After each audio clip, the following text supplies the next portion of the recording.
So I believe that you're all back in your seats. We would like to start the sharing session. So what we would like to do is to share among the members who are in the room about the discussions that you had, followed by comments by the speakers. Now to the groups who are joining us on site. The volunteers have participated as facilitators, so I would like to ask them to share with us what the contents of the discussions. I was in a group with 4 people, and 3 of them had no knowledge about floor time before they joined today's session, and the remaining one is the therapist of full time, only 5 out of the 5 in Japan. And all of them had some questions about gaining capacity. How can the children be part of the society after gaining the capacity? Because the society is not changed, and unless the society has not changed, even if they have the capacity, they will not be able to present their capacities in the society. And also, in the end, there is a need for some kind of obligatory training or education as well. Okay, those of you who are joining us online, I'm sorry that you're not able to see the face of the speaker, but I'm hoping that you'll be able to listen instead of to watch. Now let's move on to the next group.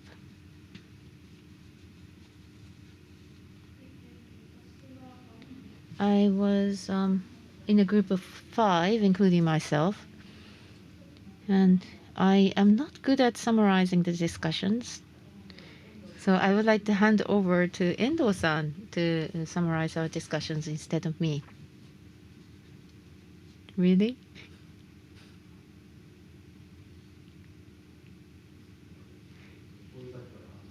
So I wasn't expecting this, sorry. So not easy to summarize the discussion. Anyway, the members all shared the purpose of joining this session. And I myself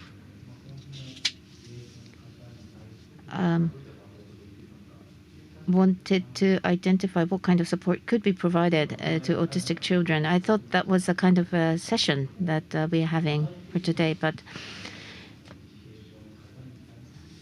ultimately education for children with autism, you can recognize or you can find out or identify new things that could be adopted to educating the neurotypicals.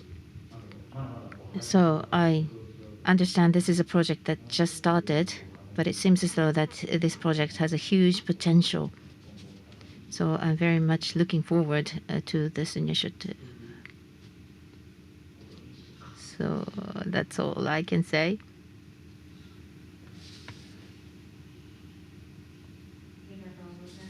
Thank you.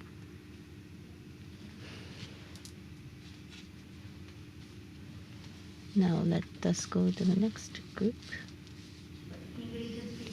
So I would like to ask one of the groups, English-speaking groups, to present what they have discussed. English or Japanese?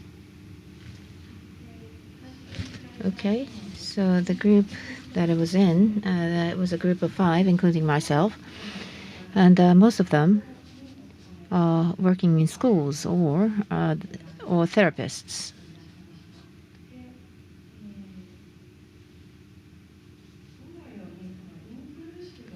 So how can we create inclusive environment was, I believe, was the interest of all of the members of the group. And OT, there was an occupational therapist, and the occupational therapist, how can we create inclusive environment? How can OTs contribute in creating an environment with diversity? So upstairs thinking and downstairs thinking was something that was mentioned during the presentation, and that was something that I heard for the first time. And it seems as though that there were some members who heard this for the first time as well, and they were interested to find out more about this. And one of the members within the group told me a good book about upstairs thinking and downstairs thinking, and we all shared that we would like to deepen our understanding on the concept. And also the concept of floor time could be applied to different things, which was also mentioned in the discussions. And Joy-san, as Joy-san mentioned earlier, this is not something for special people. It could be used in organizations. It could be used by businesses, or could be used by schools. This is probably a concept that could be used in different areas. People talk about diversity all the time. However, if we are to achieve diversity, the concept of floor time could be used by different people, people in businesses or people in normal schools. And that's something that we discussed, and also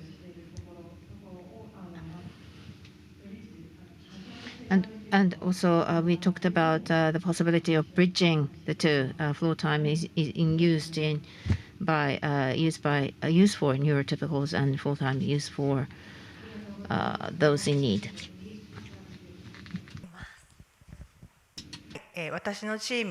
In our team, there were five, I think. There were five of us, a couple of them being therapists and also school teachers.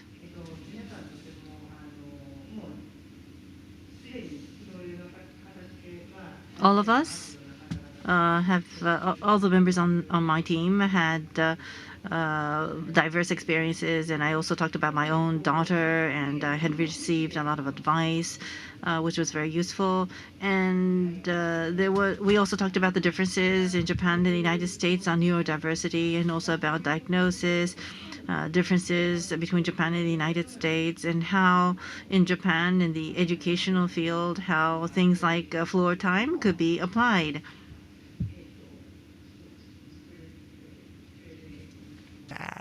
We can add, because I was like kind of confused a little bit, but is there anything?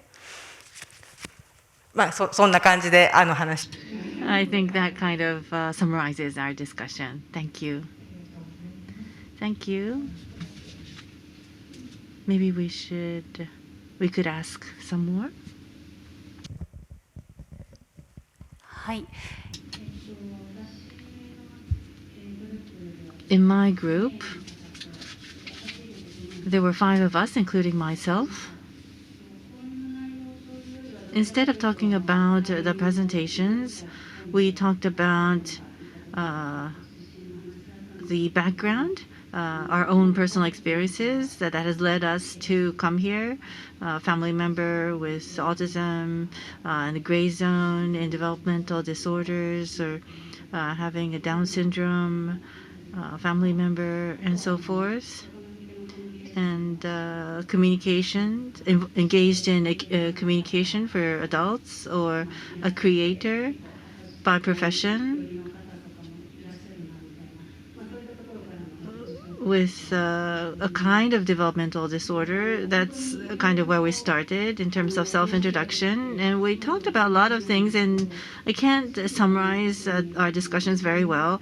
But one thing that caught my attention was that in a case where a child is autistic, the parents can accept the fact that their child is autistic. That's, I think, is a major phase in how to access the right information and how to ensure the child gets the right and necessary information. And also for supporting adults for communication, there are people who are working as creators who are quite free. Can they wait until their work will deliver some results? And there was also discussion on N high school, and in maintaining contact with children, taking games, for example, in a way that will be comfortable for children will be helpful in approaching them in an effective way. Those were some topics that were discussed in our group.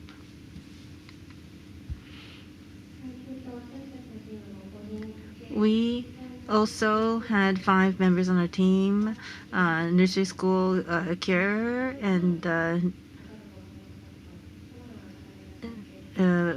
are many people, many types of people with different background, and I want to ask 2 people on my team to share their experiences.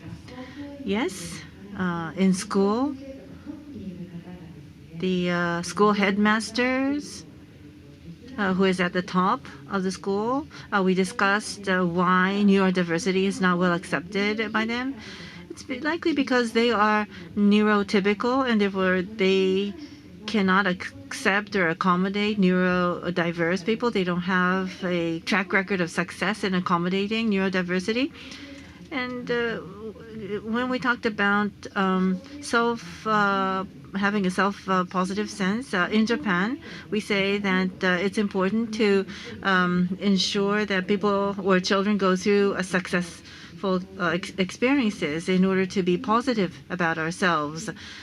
We tend to be very skewed in that direction, but self-esteem is not necessarily about accepting what you are good at, but actually also accepting your failures. You're not able to do as your peers, but that's okay. And saying okay to where you're not exactly being successful is where we can start. That's how I think.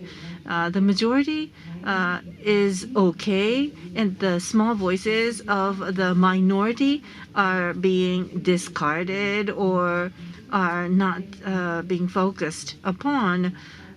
So that's what I want to share with you, and want to pass the microphone over to my other colleague. So if I may, what we discussed was about the environment in school, and also neurodiversity and the D&I. The relationship between the two was discussed. I think there are commonalities, being able to embrace the uniqueness and be able to increase your problem-solving capabilities. And in order to improve your problem-solving capabilities, we need to be mindful and become aware of the structural issues and challenges, and taking a different approach from the majority, having different characteristics from the majority is also have to be accommodated, and that kind of facilitation is necessary, as we discussed.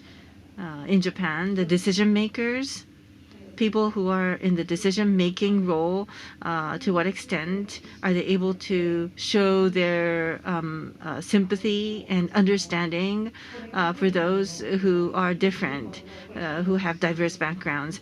In order for Japan to flourish, I think it's very important for Japan to be more accommodating of the diverse backgrounds. So those are some things that we discussed in our group. Thank you very much. We've covered 6 teams, I think. Thank you very much for sharing us what you've discussed in your group. This session is scheduled to end by noon, Japan time, and so we have a little less than 10 minutes. So I want to pass the microphone over to the main speakers to share with us what you think. Please bear with us for a moment.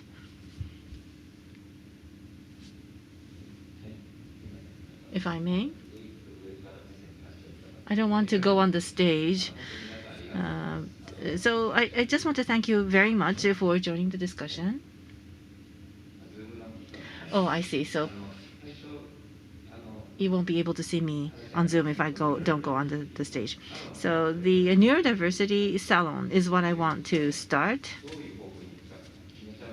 And if I define which direction to go, it will just stop the growth and development. So I want to, I want to be coming up with the new ideas as we go along. So neurodiversity.salon.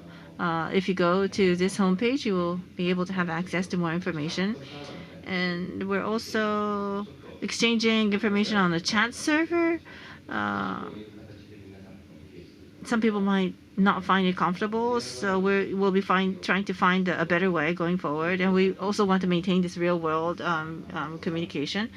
And as we heard from Rizuki-san, Matsumoto-san, hybrid school is planning to be launched, and I'm working with him on that. It's likely going to be a bilingual environment, and people with diverse backgrounds are to be developed.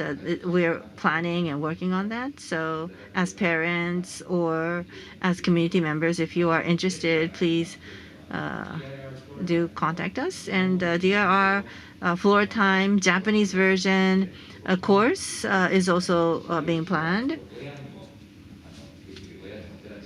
Even a parent one-on-one, this is the basic course that could be certified for parents and also for therapists. And then eventually we're planning on building a program where you could become a therapist by going through Japanese programs. So if you have any interest in this area, please do join us.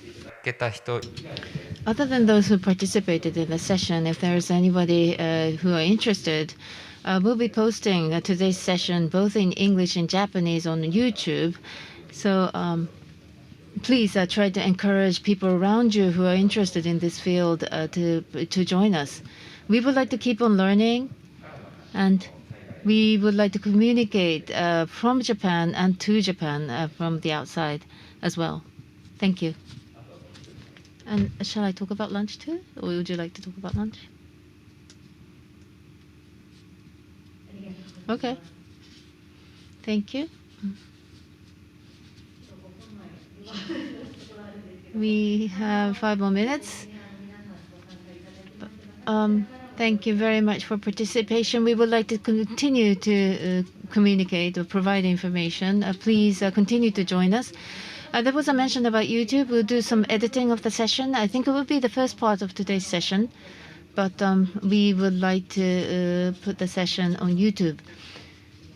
So please share it with people around you. So those of you who are joining us online, this is it. But we really appreciate you for joining us so early in the morning. And to those of you who are attending on site, who are here in this room, the room will be available up until 12:30. We do have some refreshments on the tables in the room, so maybe you can continue with the group discussions, or you can talk to the speakers or ask questions and so on. So please spend your time up until 12:30 for networking purposes. Because of COVID, we are serving some beverages, but if you are talking with others, please make sure you wear your face masks. We do have some food as well. And we do have some disinfectants as well. Please make sure you use them. And the receivers that you're using for interpretation, please make sure you return those devices to us. We do have our staff holding up the baskets. Please return your receiver to our staff. Thank you. I hope I've covered everything. So this is it for the plenary session. Thank you very much for joining us. Thank you.